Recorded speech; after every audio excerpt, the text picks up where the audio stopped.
Yeah, MicroPython Meetup, right. Tonight there's just me yabbering at you for a little bit, and then Jim's actually going to tell you something interesting, which is the MicroPython garbage collector. I'm not sure what parts of it you're going to talk about, but I don't care. I want to hear about it. That's awesome. First up, I thought we'd talk about the Kylies Workshop. So we've done one of these before. Oliver and I have put this together where we've got some hardware and we've got some material online now where it's pretty straightforward for someone very new to MicroPython to walk through it and place some shields on an ASP32 base board, get the shield to do something, light up LEDs, or what else we got? There's an OLED display, there's buzzers, LED buzzers. The buzzers are popular because they make lots of noise. So it kind of walks through just how to get those shields just basically operating, and then it sets some sort of exercises or ideas that they can go away and do things with. It's typically over 2 or 3 hours. This group was a group of 12 in the end, and we had really good feedback. Everyone was really engaged. It was really fun actually, tiring but fun. Usually the hardest thing is sort of getting them started, in this case we're using the Mu editor, but making sure that works on all the different platforms is a bit tricky, but after that they're sort of off and running. Is there anything else to add? No? Oh, that's good. That's good. It was held here this time. Last time we did it at ThoughtWorks in the city. I'm not sure which works better. I think ThoughtWorks in a big circular sort of boardroom table is quite good. But it's kind of nice being surrounded by the hackerspace. Yeah, the boardroom's nice for sharing what everyone's doing as they get to it, being able to more share in an open space, whereas this is more each group shares amongst itself. Yeah, that's good. The same hardware I've got here as well. So part of the other reason for doing this was to try to make sure that if we had newbies to MicroPython coming along, we could hand them the same hardware, point them at the same material, and let them go at it. It means that they're not sort of sitting here just twiddling their thumbs while we talk about garbage collectors and other very detailed sort of things. So I've got that hardware available now. I'll bring it each time to the Meetup. There's been a bunch of new hardware come out in the last month. We've got the Arduino's Yao, which is another one of the SAMD boards. The key thing here, I guess, is the price. It's about $5 US. They also break out a little bit more than the Trinket, which is the obvious competitor to this, the old fruit Trinket I talk about. A little bit more broken out, half the price, and it's physically smaller as well than most of the SAMD boards that are out there. It's a little bit fatter than the Trinket, but it's a fair bit shorter. So, and it's got USB-C, which is kind of nice. The Arduino Portenta H7, the other end of the spectrum, this thing's a bit of a beast. Uses one of the new STM32H7 micros, which actually contain an M7 and an M4. They clock the M7 at 480 meg and the M4 at 240. Idea being that you can do stuff at low power or you can do stuff at high grunt. It's got a ton of pins on the bottom of the board. There's actually 2 80-pin headers that you can plug into. It's kind of like an oversized Pi D in a way. They're looking to offer different options for memory, but the base end it's like 8 meg of RAM and 16 meg of flash. Although they're talking about adding a lower end one there as well. But yeah, all the way up to 64 meg of RAM and 128 meg of flash.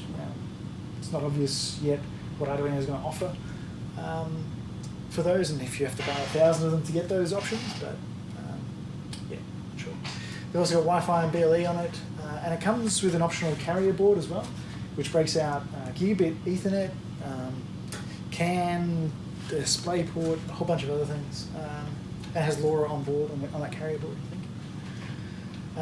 So this base model comes in at about $99, and for me this is the first thing that Arduino's ever done that's interesting. So yeah, cool. And well, it runs MicroPython. And it runs MicroPython. On which core? Sorry? On the main one. On the main core. Main core. Yeah. And so they've actively said that they want to support MicroPython on as well in public, so it's been nice. I'm sure they've had discussions with you too. Well, they use our Wi-Fi chip. Ah, Not our cool. Wi-Fi chip. Yeah. They use the same How do Wi-Fi they do chip that? that we use. Nice. So it'll work properly. So Yeah, it's a pretty grunty board. The pinout is to their Adafruit, what do they call it, the MKR pinout. It's a bit different to the Feather, although it looks in that same ballpark. But they're standardising on that pinout for a bunch of things. So yeah, interesting. I thought this was interesting, especially to Peter, who's the LoRa guy. Just dubbed LoRa guy. But yeah, it's one of the... they're advertising it as the first on-die chip with a micro and LoRa. I didn't think that was the case. I thought I'd seen another one, but anyway, they've got a Semtech shoved in there as well, but it's a Cortex M4 of sufficient crap that we can get MicroPython running that really quite happily. That'd be a nice little thing to build something on. That's really cool. No pricing yet. Don't know how available it is yet. But it's STM32. Usually once they make an announcement, it usually comes out with good support. Last month I mentioned that M5 Stack had the Atoms. These are again ASP32 boards. They're super cute. They're really small. They're 24mm square. Yeah, and they've got a matrix of 5x5 RGB LEDs on the front. They're only $9 US, which I don't know how they're doing that price. It's amazing. There's a few pins broken out. I think 6 general GPIOs plus power and a few other bits and pieces. They've also got, I'm not sure if it's a Grove connector, but they call it a PH 2.0, if anyone knows what that is. It's a 4-pin... It's just a JST pin. Yeah, Okay. It's Grove. It's Grove? Yeah. Okay, yeah. Yeah, and they've also got a button somewhere on the face. I don't know how that works yet. Maybe the whole thing pushes down or something. I'm not sure. And then because that was too expensive, they also made a light version at $6 US, which is basically just a single RGB LED and a button on the front. Yeah, and apparently they're using the Pico D4 inside. Yeah, it's crazy price. That's the price I get a Pico D4 for. Well, the plastic on there is worth like. Yeah, and Jeez. and to be fair, I mean, I've been pretty impressed with the mechanical stuff. So, yeah. I've got a couple coming in case you want to play with the next thing.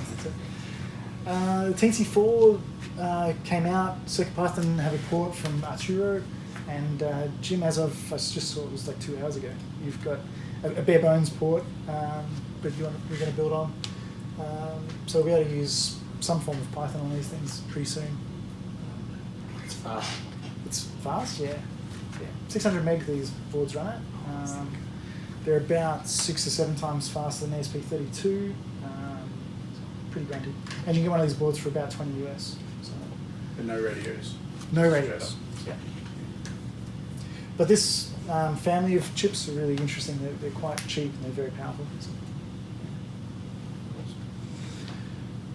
The Adafruit Clue, we're going to get a Clue.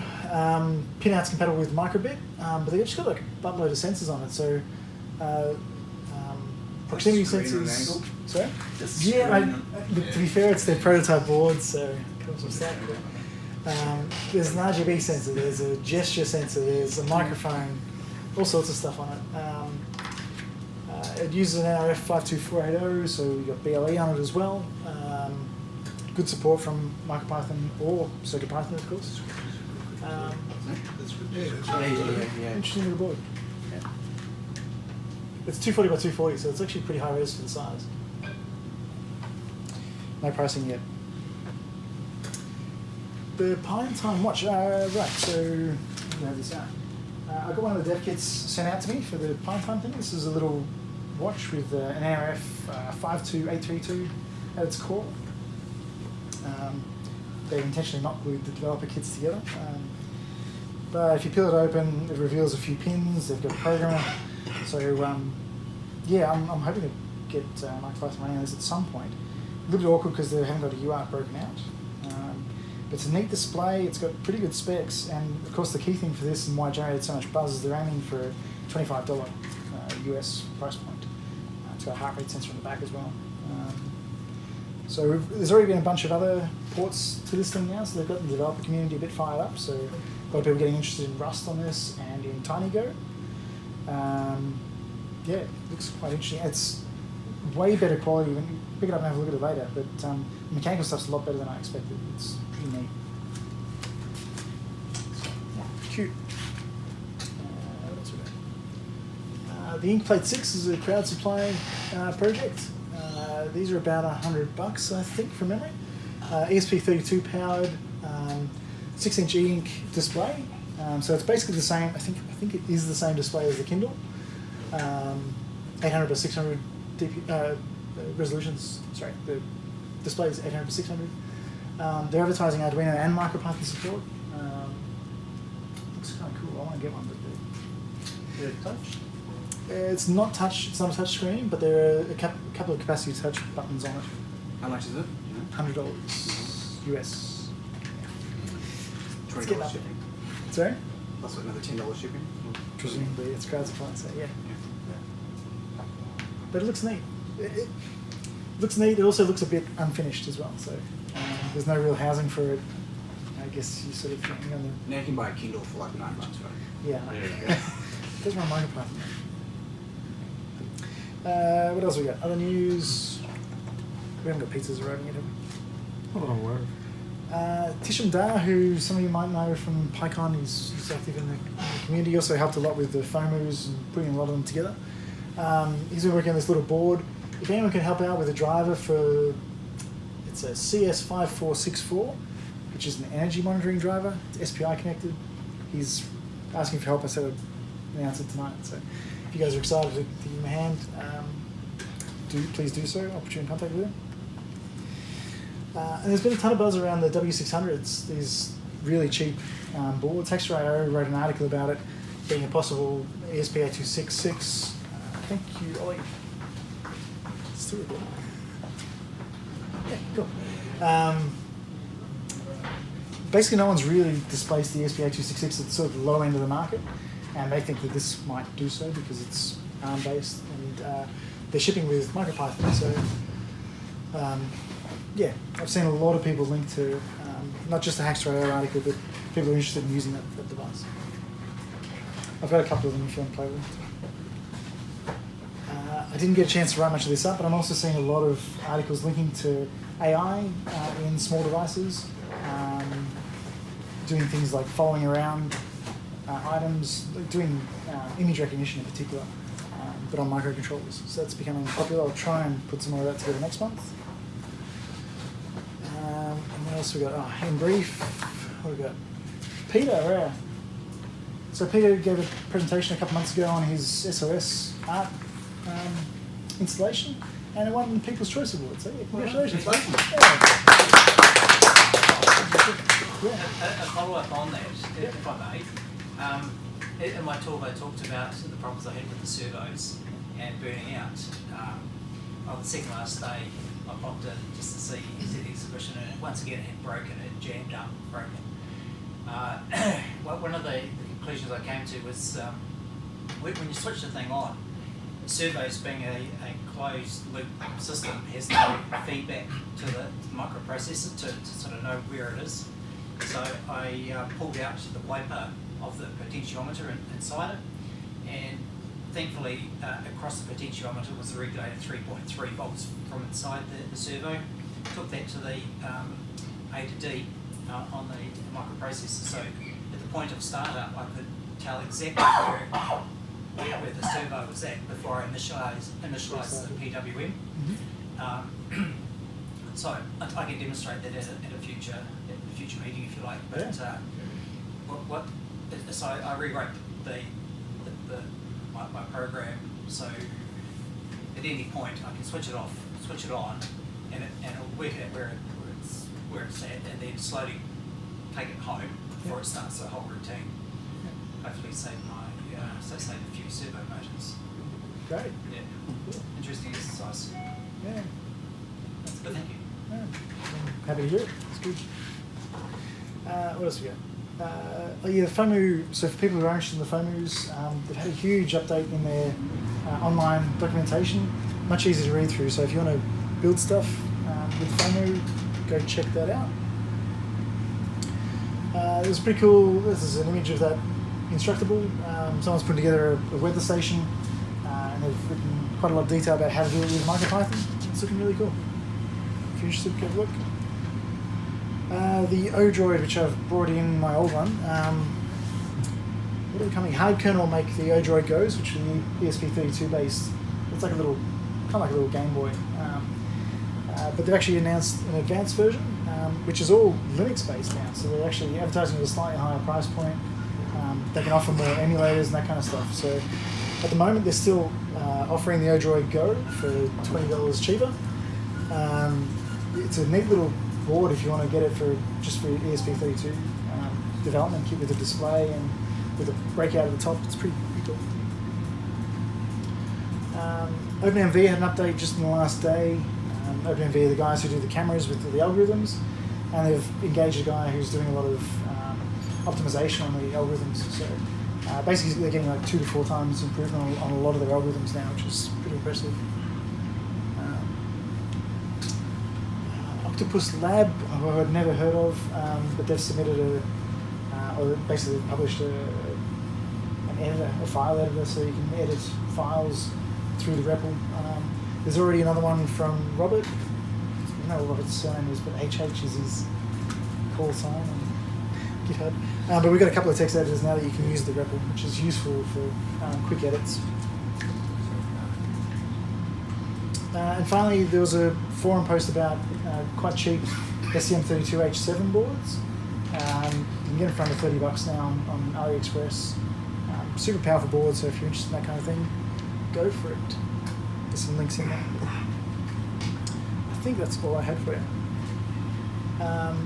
Mentioned too, Planet actually were interested in hosting this as well, so if you want to try doing that in the March timeframe, they've suggested that, and they'll pay for the pizza and all that kind of stuff. Ooh, nice. It's out in Box Hill, so I'll talk to you guys after and see if that makes sense or if it's going to be too difficult. So,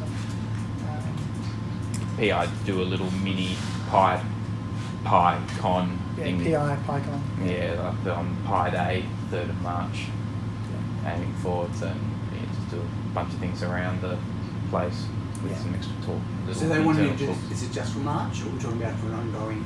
No, it's just it could be ongoing. I think it's they want to just they offered it to try it out and see if it works.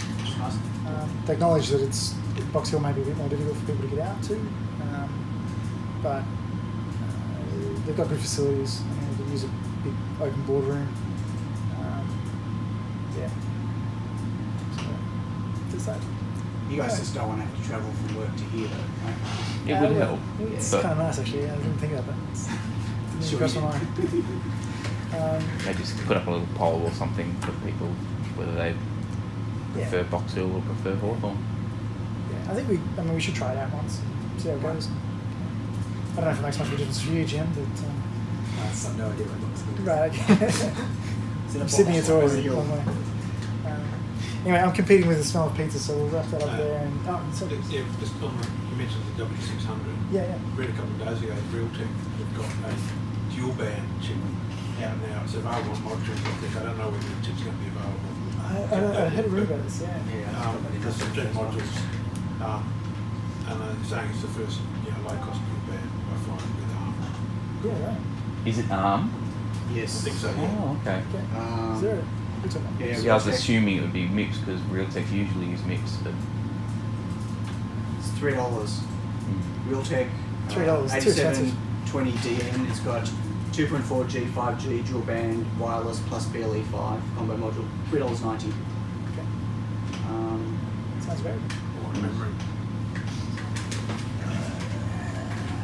Don't know. Check it out. I'll put the specs up for next month. In fact, if it's of interest, I'll send it around on at least the Slack channel. But if you'd like to know, I'll send it out by email. Just It's got no specific name.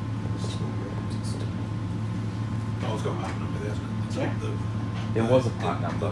But Yeah, the RTL that's 8720. 8720, that's the chip. 8720. Okay, cool. And they're a mainstream supplier to Yeah. basic motherboards, so they're a reputable. Yeah. They're Taiwan based, but they're a reputable chip supplier. Yeah. They've been doing it's the first low-cost time we've been chips. playing in this space, though, right? Well, I But don't know they've been whether doing radios or for whether a- it's because whether Seed Studio have just done that themselves. Right. I mean, that's the sort of chip that's probably going into Wi-Fi cards. commercial products and things. Yeah. They've been making And- Wi-Fi chips for a very long time, but they've never necessarily been announced as a standalone system on And chip. So the home automation is becoming really big now. Even Bunnings are selling Wi-Fi enabled smart plugs and power boards and all sorts of things. So that they're probably aimed at more at the commercial market, but Seed have picked up the chip for Yeah, right. module market. Okay.